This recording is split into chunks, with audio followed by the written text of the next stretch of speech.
Bom, começou a guerra em 1825, nós já sabemos que as tropas do Brasil não vão muito bem, nós vamos perder essa guerra, mas antes ainda de perder a guerra, no ano de 1826, acontecem três coisas terríveis na vida pessoal do Dom Pedro I, que vão afetar, obviamente, a vida e o desempenho político dele aqui no Brasil. Tá? Primeiro, ele recebe logo no começo do ano uma notícia trágica vinda de Portugal. O seu pai, Dom João VI, havia falecido. Se o Dom João VI faleceu, o trono de Portugal está vago. E o Dom Pedro I, que era rei do Brasil, ele sonhava em conciliar os dois tronos. Ele não vai conseguir fazer isso, ele vai perceber isso muito rápido. E o que ele faz? Ele renuncia ao trono em favor da própria filha, a Dona Maria, que naquela época era uma criança ainda. Para resolver essa questão, quer dizer, tudo bem, ela é uma criança, ela não vai governar, como é que faz?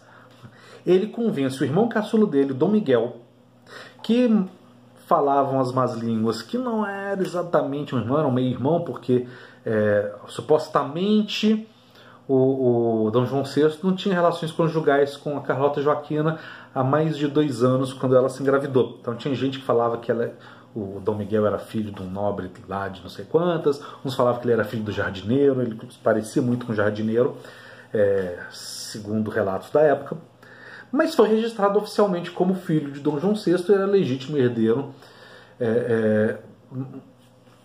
e era irmão de Dom Pedro I. Dom Pedro I falou assim: mano, tem uma ideia aqui, escuta essa, Miguelito, você vai casar com a minha filha, que era uma criança. Eu sei. E ele faz a filha, criança, se noivar ao irmão, um jovem adulto, e parece que está tudo resolvido. Mas, logo em seguida, ele descobre que a mãe dele, Carlota Joaquina, junto com 4 das 5 irmãs dele, lá em Portugal, estavam conspirando para tomar o trono dele, Dom Pedro I, e da menina Maria, e entregar em caráter definitivo para o Dom Miguel. Tá? Então, o cara acabou de receber notícia da morte do pai, agora percebe que a mãe é uma sacana e está traindo ele. Tá ruim o ano de 1826? Espera lá porque vai piorar. Maria Leopoldina, esposa de Dom Pedro I, morre. E o Dom Pedro I, tudo bem, todo mundo conhece a lenda do Dom Pedro I, que ele era o comedor e tal, saía por aí pegando todo mundo e tal, não respeitava muito a esposa, mas ele fica louco. Quando a Maria Leopoldina morre, ele se arrepende de todas as puladas de cerca que ele deu e começa a surtar. Várias vezes ele foi visto mal vestido ou eventualmente inclusive nu, ou enrolado em lençol pelos corredores do palácio, às vezes caído no chão chorando, e gritava que tinha visto o fantasma da esposa. Tá? Remorso, isso é doideira mesmo. Tá? Ele entrou em depressão profunda, naquela época não existia esse termo, mas ele seria hoje diagnosticado como depressivo. E isso, claro, vai afetar a capacidade emocional e intelectual dele de governar um país que está em guerra e está perdendo a guerra. Tá? E ele começa a se envolver nas tretas lá de Portugal com o irmão dele e gritar que está vendo o fantasma da esposa e chorar pelos corredores do palácio. E isso, obviamente, vai deixando esse cara isolado. A elite brasileira vai olhando para Dom Pedro I e fala: velho, esse cara aí não tem a menor condição de governar, ele é louco. É desequilibrado.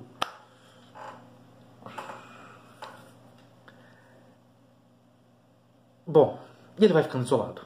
E ele vai perdendo apoio cada vez mais. E a imprensa começa a meter o pau, a falar que ele é extremamente autoritário, a falar que ele é instável, a falar que ele é corrupto. Né? Vários escândalos de corrupção começam a surgir. E cada vez mais isolado, o Dom Pedro ele vai alimentando a ideia de voltar para Portugal e abandonar esse troço aqui.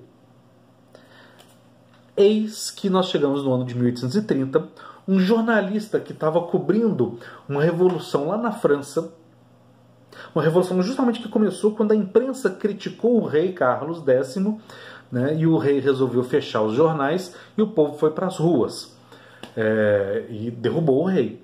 Então esse jornalista que estava lá quando isso aconteceu, ele volta para o Brasil e começa a quebrar o pau, ia denunciar o governo, ia fazer reportagem investigativa, ia falar mal do Dom Pedro I, e fala mesmo. Esse jornalista chamava-se Líbero Badaró. Um dia, Líbero Badaró, quando acordou, estava morto. Mentira que ele não acordou, ele estava morto. Tadinho. Morreu. Assassinado. E as suspeitas recaíram sobre o imperador Dom Pedro I como mandante do crime. Naquela época não tinha essa coisa de Polícia Federal, vamos investigar isso aqui, ligar para o porteiro do condomínio, não tinha nada disso, mas a galera tomou como verdade. Quem mandou matar o Líbero Badaró, né, foi quase que eu falo presidente, foi o nosso imperador Dom Pedro I. E é claro que isso vai ganhando corpo e vai se transformando em manifestações de rua. O Dom Pedro I ele tenta reverter isso fazendo uma turnê pelo Brasil. O primeiro lugar que ele escolhe para ir é Minas Gerais. Ele vai para Ouro Preto. Ele não consegue nem entrar na cidade. O povo vai às portas da cidade e recebe ele com tomate podre, com ovo, com pedra. Ele volta. Quando ele volta, o que ele encontra no Rio de Janeiro? De cara, tem uma manifestação toda arranjada, né, no cercadinho com os turminha gritando lá, mito, mito, Dom Pedro I, lindo. E quem realmente era contra, e 90% da cidade era contra o Dom Pedro I, fica muito preocupado com aquela manifestação esquisita do pessoal falando que gostava do Dom Pedro I. Isso ia pegar muito mal para o Rio de Janeiro. E aí os caras fazem uma manifestação assim cabulosíssima que fica conhecido como Noite das Garrafadas. Você tem de fato um tumulto violentíssimo na cidade do Rio de Janeiro, que não é só uma noite das garrafadas, foram 3 semanas de quase guerra civil. E o Dom Pedro I, ao final dessas 3 semanas, ele chega à conclusão que ele não tinha a menor condição de continuar no governo. Tá? O Brasil estava um caos, nós tínhamos perdido a guerra lá no sul, em vários pontos do Brasil começavam focos de instabilidade que poderiam, e mais tarde vão virar revoltas. E o que ele faz? Ele vai embora, faz as malas. Tem o filho dele, com 5 anos de idade, ele fala, filhão, meu pai me deixou aqui e foi para Portugal, e agora eu vou te deixar. Você fica aí, você se vira, tem 5 anos de idade. Os livros falam que Dom Pedro I abdicou do trono em favor de seu filho, Pedro de Alcântara. Isso é uma bobagem. Dom Pedro I foi deposto por um movimento revolucionário. Tá? Claro, nós continuamos babacas, continuamos respeitando a Constituição e mais tarde aquele Pedro de Alcântara vai virar Dom Pedro II. Mas naquele momento, em 7 de abril, se não me falha a memória, de 1831, o Dom Pedro I ele não abdica do trono. Ele foi botado para correr. Tá? Então é um processo de o povo indo às ruas e pressionando o governante até ele renunciar, até ele não dar conta. Essa renúncia, essa abdicação do trono fecha o primeiro reinado.